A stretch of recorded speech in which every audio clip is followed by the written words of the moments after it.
TorahCafe.com.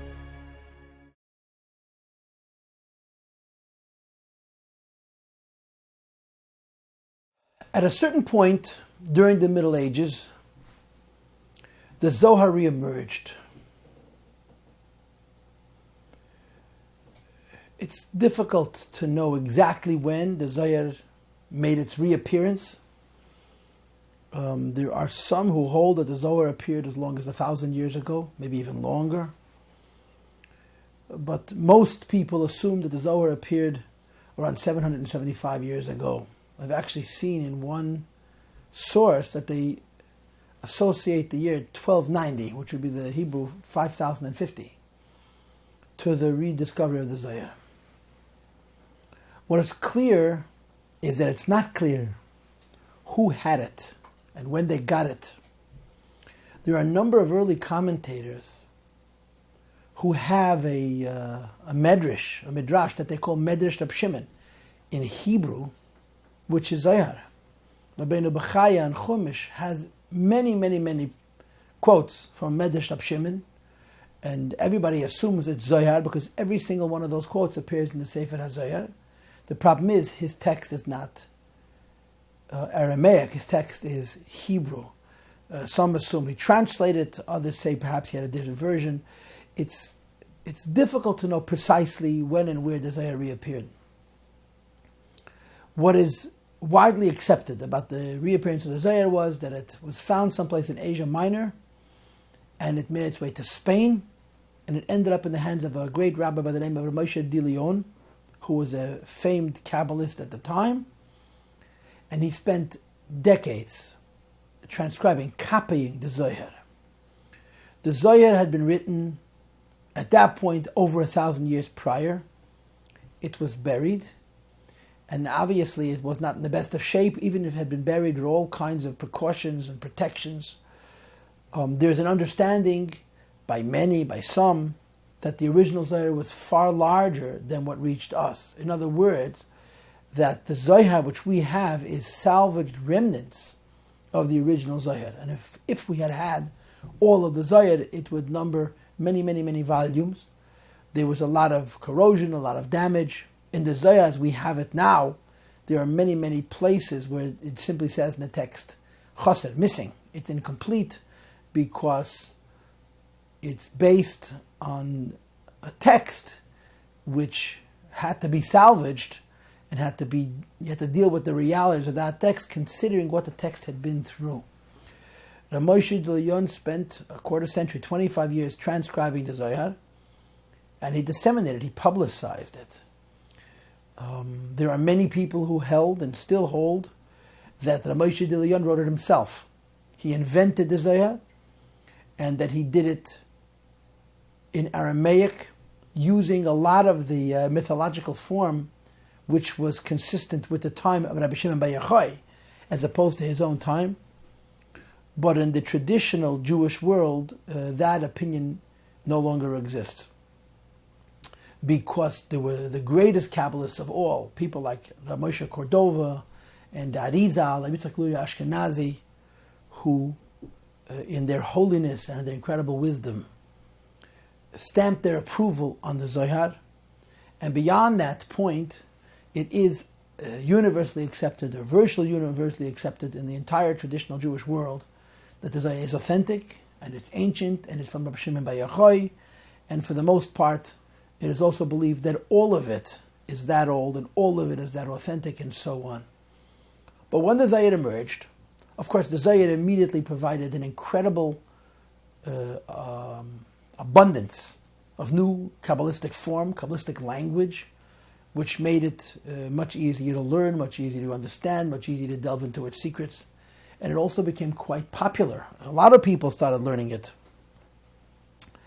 And eventually, I guess several centuries later, the Zohar was finally printed. The first printing of the Zohar took place in 1558 to 1560, and it comes along with an approbation, a haskama of Rabbi Yitzchak Diltat, and he celebrates the publishing of the Zohar. Apparently, there are different prints of Zohar, there's slight differences between one print and another, there are different parts to Zohar, There's Zohar Chadash, there's Tikkun Zohar Chadash, there's the regular Zohar, there's the Tikkun Zohar, and so on.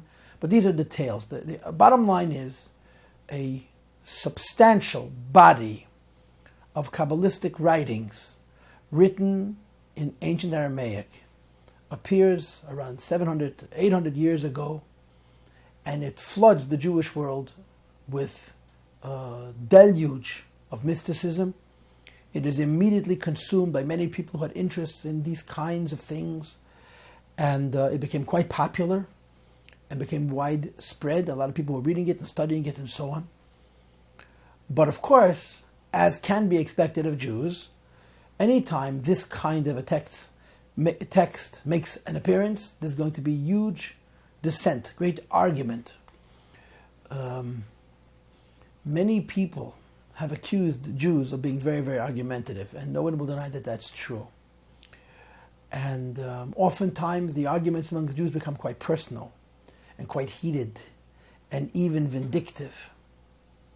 But one thing is true, undeniably, about the arguments in Torah and in our tradition, is that these arguments force us, our rabbis and our scholars and our sages, to find the absolute truth, to really get to the bottom of every question.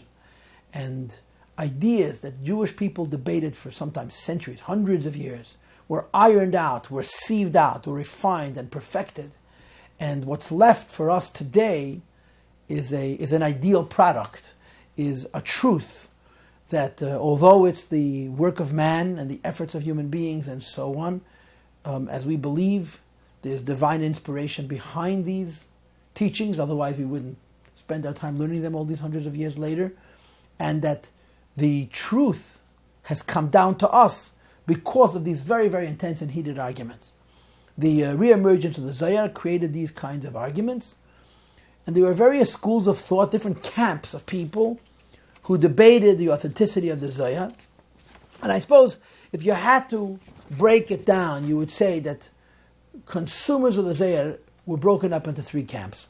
One camp held, and this camp persisted for longer than people believe, that Kabbalah is hocus pocus. The entire arena of Jewish mysticism is nonsensical. It has no basis in Jewish tradition. It's not part of the oral tradition that comes down to us from Moses, through the Mishnah and the Gemara and so on. It's altogether outside of the pale of our religion. Then, of course, there was an opinion that held, no, Kabbalah is legitimate.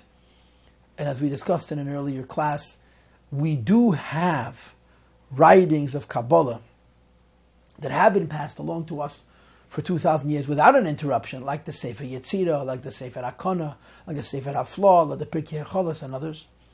So there are considerable Kabbalistic writings outside of the Zohar which have been passed along uninterrupted throughout the diaspora. So there were people who held that the Zohar is Kabbalah. It's legitimate Kabbalah, it has certain credibility, it has certain truth. But the middle camp, if you will, held that it was the invention of Moshe de Leon. Moshe de Leon was a great Kabbalist in his own right, a great scholar. And there was an argument that said that in order to add credibility to his own ideas, he made it appear as an ancient text. And there are people who believe this to this day, not in the Jewish traditional camp, but there's a lot of historians and experts who will tell you this. The third opinion held that not only is the Zohar authentic, but that it's ancient, that it's from Rabbi Shimon bar Yochai, and that he didn't write it, he spoke it, it was written down after his death, and so on. But our understanding of the Zohar is that it is, in effect, a Mishnaic text. It's as old as the Mishnah itself, it's as authentic as the Mishnah itself, and so on.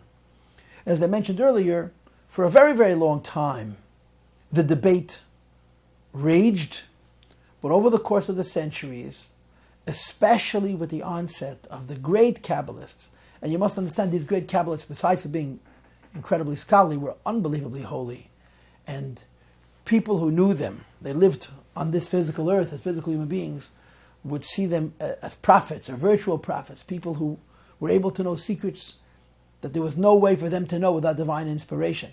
They finally settled the debate within the Jewish world by declaring unequivocally that this is Torah, it's the legitimate Kabbalah, and that it's as old as Rabbi Shimon bar Yochai. So at a certain point, after a very, very long time, the debates about the Zohar were laid to rest.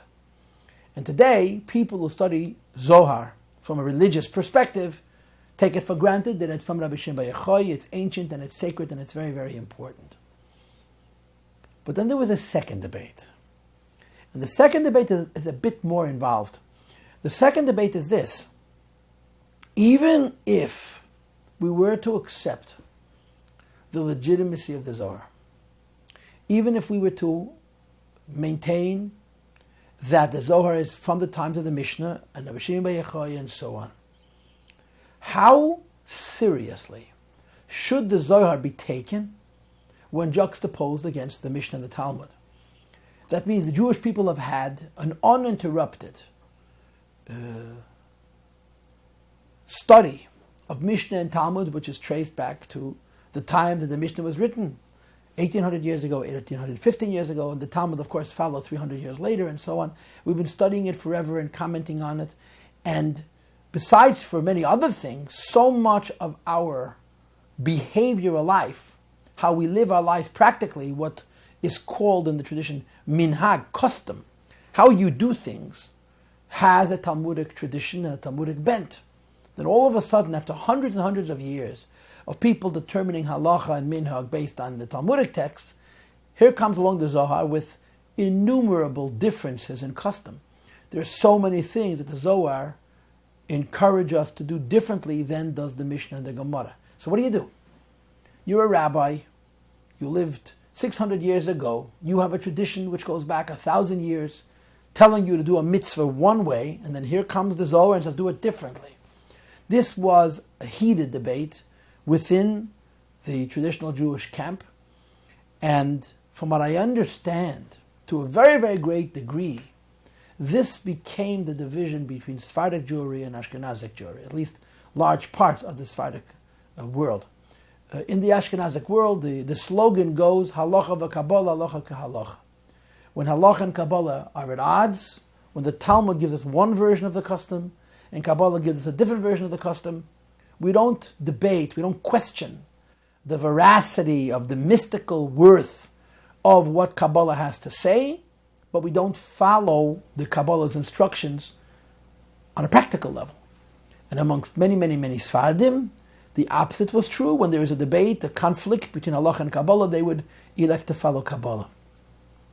And in closing, one thing which is much closer to us historically that's very significant is that the Hasidic movement, which is undoubtedly an Ashkenazic movement, one of the things that's very distinctive about Chassidus, that is part of the reason there was such contentiousness, such opposition to Chassidus in its earliest years, was the fact that Chassidus, an Ashkenazic movement, was leaning very, very heavily towards the Sephardic tradition, that when there's a conflict between halacha and Kabbalah, when there's a conflict between the Talmudic version of the custom and the mystical version of the custom, we should follow the Kabbalah.